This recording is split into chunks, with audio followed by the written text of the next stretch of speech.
Now, say this is you, the Sony FX6, which is a pretty solid camera, but then they introduce you to the camera that you're not supposed to worry about.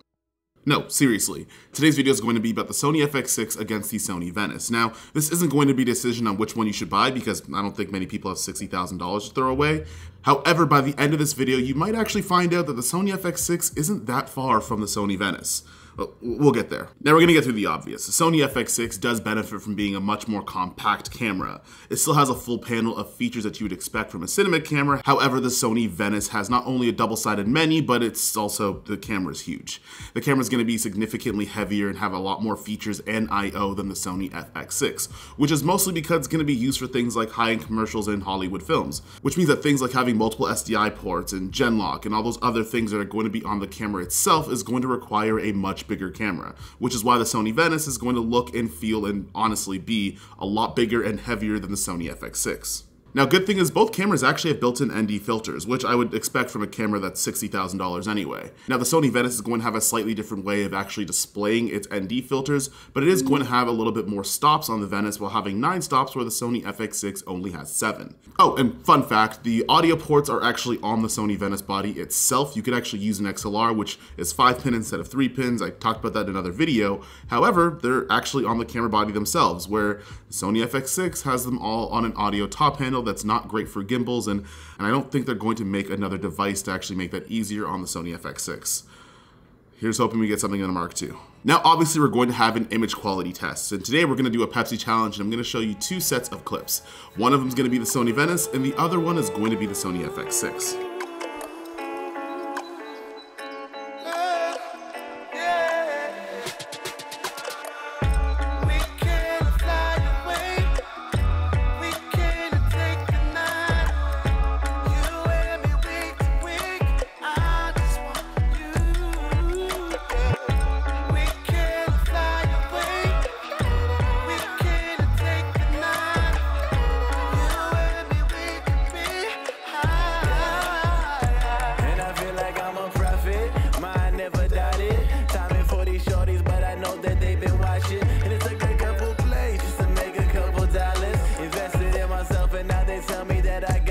I got this. Gotta let her know that I can do it nice and slow and I can. Tryna curl her toes and I can let these bitches know who I am. Patient with my flaws, I'm about to take off. The drama might shake off, I might change the play card. I can't wait, so sweet. All night, don't leave. I'm about to make it weak. I can't wait, so deep. I'ma take it to a knee. Now, if you guess that camera A is going to be the Sony Venice, well, you're just gonna have to clap yourself up.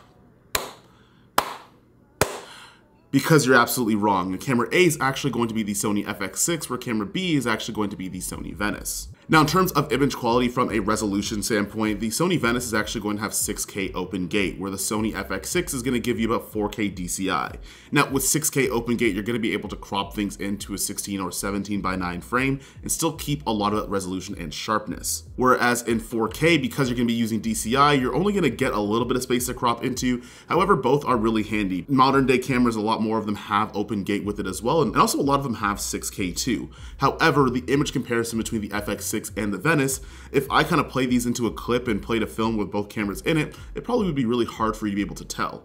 In fact, I did a color matching video previously on this channel as well, where I was comparing different cameras in terms of matching the colors up, and the Sony Venice and the Sony FX6 look a lot closer to each other than you would expect. Now, in terms of frame rates, it's actually going to have a lot of the stuff the Sony FX6 can already do, but it could also go up to 6K open gate at 60 frames a second. And for my style of shooting, that's more than fine in terms of a frame rate. I started to find as I was growing as a cinematographer and a filmmaker, I don't really like using 120 frames a second unless it's for an express reason. But on the Sony FX6, you can go right up into 4K 120 frames a second or 248 HD, which is something that's even less usable in my opinion, but you can still use slow motion on either camera. Now, the Sony Venice actually has the ability to shoot internal RAW. Well, kind of internal. You still actually need an external recorder that attaches to the camera, but that doesn't mean you have to do it to a monitor, have an SSD drive, and go through that workflow. Now, albeit the memory for it actually does cost a lot of money to be able to get it done. However, the Sony FX6 could also do a flavor of RAW itself as well. You could still record in ProRes RAW via an Atomos Ninja 5 recorder. You might not be able to get 6K open gate on it, but you'll still get a flavor of RAW nonetheless. Now, a big argument for bigger cinema cameras is going to be dynamic range, and the Sony Venice actually doesn't disappoint. However, both the Sony FX6 and the Sony Venice use S-Log3, and they're both set to have 15 stops around of dynamic range. Now, I'm not somebody that's a gigantic lab testing person. I don't have a Xylo chart, I don't have any of those things, and you could probably get undone somewhere else. However, I'm more into something called functional dynamic range, which is a term I honestly just made up.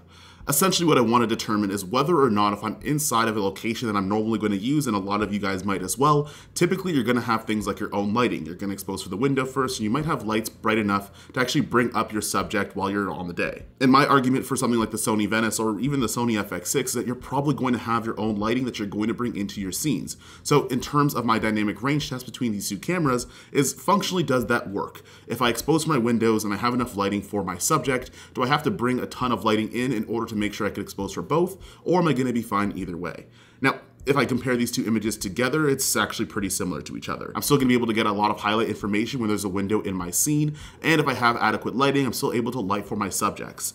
Now, if you want to add other lighting to add more ambiance or to actually complete your scene, you can go ahead and do that. However, I just wanted to check out if I had one key light, can I expose for my subject, and also can I not blow out my windows at the same time? Now, I'm not the best at dynamic range testing, but I decided to do an over and an underexposure test to see what information I could pull back from either image. Now, for the overexposure side of things, I tried to expose for my subject and I let the window blow out. And I wanted to see how much I could bring back by using DaVinci Resolve to bring back my highlights. Now, unsurprisingly, both cameras can't recover that much highlight information, which I'm actually not surprised about. Both cameras are said to have 15 stops of dynamic range, but the Sony FX6 is actually closer to about 12.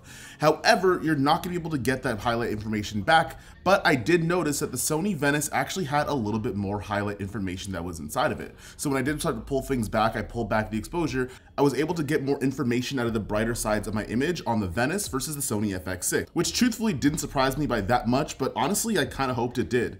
A camera that's going to be that expensive, one of the things that are going to be really great on it is going to be dynamic range. So having that come back for me is actually something that's really useful and a little bit more reassuring. Now, on the underexposure side of things, most digital cameras aren't very good at retaining shadow detail, so I didn't have really high expectations either. But essentially what I did was I exposed for the window, let all my shadows get to the darkest of darks, and I tried to pull information back up. Now on the Sony FX6, it just looks like a mushy mess. You actually get a little bit of detail, but it absolutely looks horrible, which again, something that I expected to happen. Now on the Sony Venice, you're going to get a ton of noise. However, when I did expose for the windows, the blacks in the darker areas on the Sony Venice looks slightly better than it did on the Sony FX6. Now that might relate to the dynamic range stops that are on the Sony Venice. I'm not actually sure where they sit between highlights and shadows. However, overall, when we were doing this exposure test, the Sony Venice looked good in both situations. Now there is one difference where the Sony FX6 might pull away, it might be an advantage, but it kind of goes into what we were talking about before. Now there is a dual native ISO that's going to be on both the FX6 and the Sony Venice. However, they're different values entirely. The Sony Venice actually has a dual native ISO at 500 and 2500, and you could use Cine EI at the high or low base just like you can on the Sony FX6. However, the Sony FX6 has 800 and 12,800. Now the cameras at their high base ISOs perform as well as I expected them to. They're both reasonably clean at 12,800 on the FX6 and 2,500 on the Sony Venice, but something that I did realize, and also something that I remembered as well from a Gerald Undone video, is that at the high base ISO on the Sony FX6, you actually lose a little bit of dynamic range. And between these two images, you can actually see the highlight coming in from the light outside of the window from the back, and I did notice that I get more information out of the highlights on the Sony Venice, kind of like in the overexposure, as I did at 12,800 ISO on the Sony FX6. Now all that to say that the Sony FX6 does look really good at 12,800 ISO, however it might not have as much dynamic range as you would expect on something like the Sony Venice. Now admittedly, this versus video isn't for you to decide which camera you're going to buy, because if you have $60,000 to spend on the Sony Venice version 1, there's nothing I could say that's actually going to stop that. People that are Sony Venice people that need that workflow are going to buy a camera at the caliber of a Sony Venice or an Arri Alexa or something else in that price bracket and that workflow. But on the flip side, I want to say is that some of these cameras are really good, and image quality after a certain point isn't the biggest deciding factor of whether or not that you should make a purchase. Now again, I just finished a video where I actually tried to match the Sony Venice to the Sony FX30, and it actually did a half decent job. And the Sony FX6 having a better image quality is actually going to get even closer. In fact, some people at the beginning of this video didn't guess which clip was going to be which. Now for someone that can afford or has the resources to rent or own this camera, you're probably doing it for a very particular reason. It's not just what the image quality is at 6K open gate, because tons of cameras can do that. You're buying it for the I/O for your workflow, the internal RAW that a colorist might be used to. The fact there's a total of 5 different ways that you could store memory on this camera, and at that price point, because they're so high budget, getting a $60,000 camera might actually be a drop in the bucket by comparison in terms of what the actual production is going to cost. Now we're going to keep it 100. The Sony FX3 was actually used on the creator by cinematographer Greg Fraser, and that caused an uproar in everyone saying that the FX3 is going to be the next coming of cinema cameras. Now, if you're going to say that the FX3 is going to have industry viability, then a camera that uses the same sensor but also has a full panel ND filters, and I would argue a slightly better image quality, well, that's going to be the Sony FX6. And if we're going to accept that to be used in Hollywood movies and high-end commercials, then the Sony FX6 is just fine. Which overall, the moral of the story is, if you don't have a $60,000 camera, you shouldn't feel bad about it. The Sony FX6 is going to be more than viable for a lot of users, and I've been using this guy for the last 2 or 3 years, and I've actually liked it quite a bit. Now, that being said, I hope you guys learned something, or at the very least you guys enjoyed the video. However, this is kind of an unfair comparison. The Sony FX6 is a totally different camera than the Sony Venice, and actually it's a fraction of the price, so it's kind of hard to compare apples to oranges. However, what if we chose one camera that actually might be able to be the size to pick on the Sony Venice with? Well, we'll find out in the next video. Peace.